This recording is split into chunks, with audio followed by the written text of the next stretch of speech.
Bismillahirrahmanirrahim. Assalamualaikum warahmatullahi wabarakatuh. Dan salam sejahtera. Izinkan saya untuk memanjatkan syukur kepada Allah Subhanahu Wa Taala kerana saya telah baru saja diberi kesihatan pada hari ini setelah terseksa selama 3 hari 2 malam sakit cirit baru-baru ini. Alhamdulillah pada hari ini saya juga berpeluang untuk hadir pada malam ini bersama-sama dengan tuan-tuan dan puan-puan. Terima kasih kepada panel yang berwibawa yang cukup terkenal dengan gaya penyampaiannya dan Cik Sandy kerana telah menjadi mengumpulkan kita di sini.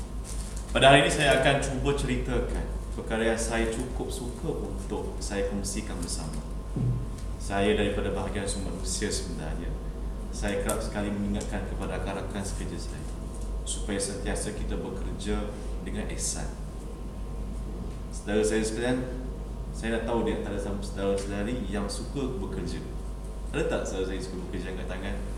Bagus. Tetapi saudara sekali, kalau diberikan pilihan, saudara saya tak bekerja tapi dapat duit, dengan saudara saya bekerja dapat duit, saya rasa ramai yang akan memilih tak bekerja tapi dapat duit. Sebenarnya motif kita bekerja ni adalah untuk duit. Dan kita terpaksa bekerja kerana kita ada perkara nak ditanggung. Anak, isteri, keluarga, mak ayah kita. Sebab itu kita bekerja. Kita terpaksa bekerja sebenarnya. Sedar tak saudara-saudari sekalian? Jadi sini saya ingin membawakan kepada saudara-saudari kepada satu sifat kerja, iaitu kerja dengan ihsan. Apa yang saudara-saudari tahu kenal dengan ihsan? Ihsan sebenarnya adalah kita bekerja seolah-olah kita membuat sesuatu seolah-olah Allah SWT melihat kita. Itu dalam Islam, ya. Seolah-olah sesuatu memandang kita. Kalau kerja-kerja dengan ihsan, kita ambil sebagai contoh, ya, kita bekerja, ya, di hadapan, ya, supervisor kita. Supervisor tahu kita macam ni, semua kita akan bekerja dengan sungguh-sungguh. Kita tak akan sampai hati kalau kita gelak-gelak sambil bekerja. Supervisor tengok kita gelak-gelak, kita tak akan gelak-gelak sekiranya supervisor atau pembina kita lihat kita. Kita akan terus bekerja bersungguh-sungguh. Sebab atas alasan supervisor atau pembina kita sedang melihat kita. Sebab itu datangnya ihsan seolah-olah ada seseorang sedang meneliti kita. Saudara saya sekalian, keutamaan diberikan kepada mereka yang dibayar gaji dan makan gaji. Kita dibayar gaji selama 8 jam satu hari. Sebagai contoh, satu bulan dibayar gaji RM3,000. Ini bermakna satu hari kita dibayar gaji seolah-olah RM100 selama 8 jam. Orang yang berfikir tentang ihsan, dia akan bekerja lebih dan lebih daripada apa yang diekspektasikan oleh majikan. Orang yang begitu bekerja mementingkan ihsan, ada orang akan mendapat 3 kelebihan. Yang pertamanya adalah dia akan rasa seronok bekerja. Sebab itu saya nampak tuan-tuan dan puan-puan yang angkat tangan tu sebenarnya datang ihsan dalam diri tuan-tuan dan puan-puan sebab rasa seronok bekerja.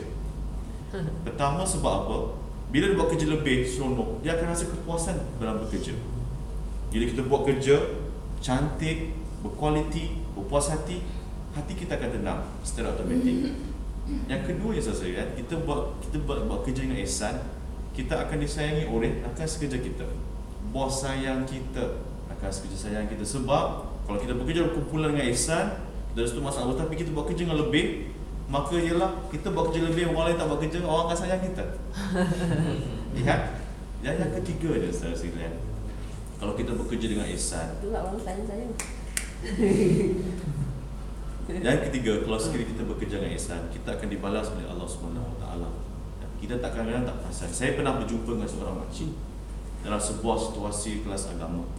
Ustaz tu bercerita tentang ihsan. Kita akan dibalas tu yang tinggal oleh Allah.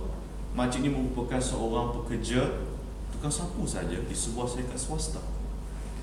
Kemudian makcik ni bertanya kepada Ustaz, saya di sini dah cukup ihsan dalam bekerja saya. Saya bersih, sapu bersih. Tapi kenapa saya gaji dekat tu saja? Tak naik-naik pangkat pun. Jadi tukang sapu sampai daripada saya mula bekerja sampai saya pencet. Saya merupakan seorang tukang sapu. Tak naik pangkat. Hanya pun takat tu saja, dinding.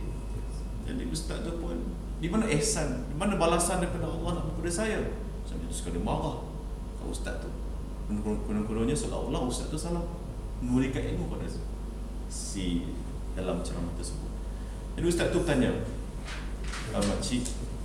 makcik ni anak berapa orang? Saya anak 4 orang. Yang pertama, anak makcik sebagai apa sekarang ni? Anak pertama saya doktor. Okey. Yang kedua makcik. Yang kedua sekarang ni tengah dekat overseas. Tak ingat dah nak balik setahun sekali saya bagi duit saja kat saya. Kata makcik. Anak ketiga makcik. Anak ketiga saya ini duk sibuk buat bangunan orang, arkitek, KL sana. Tapi bagi duit bulan-bulan kat saya. Anak keempat macam mana makcik? Anak keempat saya tengah belajar Universiti Al-Azhar kan. Ustaz tu bila dengar dia ingat ke makcik. Makcik, Allah Subhanahu Wa Taala akan membalas dalam bentuk gaji yang tinggi, pangkat yang tinggi pada makcik. Di sini Allah telah membalas sumbangan makcik, ikhlas makcik, ihsan makcik berdasarkan pada anak-anak yang telah membesar dengan berkah kerja makcik, ihsan dan ikhlas. Maka pada ketika itu makcik itu tersentak. Dia rasa seperti macam dia nak yang apa yang diinginkan selama ini adalah pangkat dan gaji besar daripada diri dia sendiri. Padahal sebenarnya balasan yang diterima itu adalah lebih yang tak nampak oleh makcik itu sendiri. Jadi kita kena lihat ya. Saya seru tuan-tuan dan puan-puan supaya kita bekerja dengan ihsan, supaya yang pertama kita akan dapat rasa kepuasan diri kita bekerja, yang kedua kita akan rasa disukai oleh rakan sekerja kita, dan yang ketiga kita akan rasa sentiasa diberkati dengan balasan daripada Allah, insya-Allah. Sekian, wabillahi taufiq wal hidayah. Assalamualaikum warahmatullahi wabarakatuh.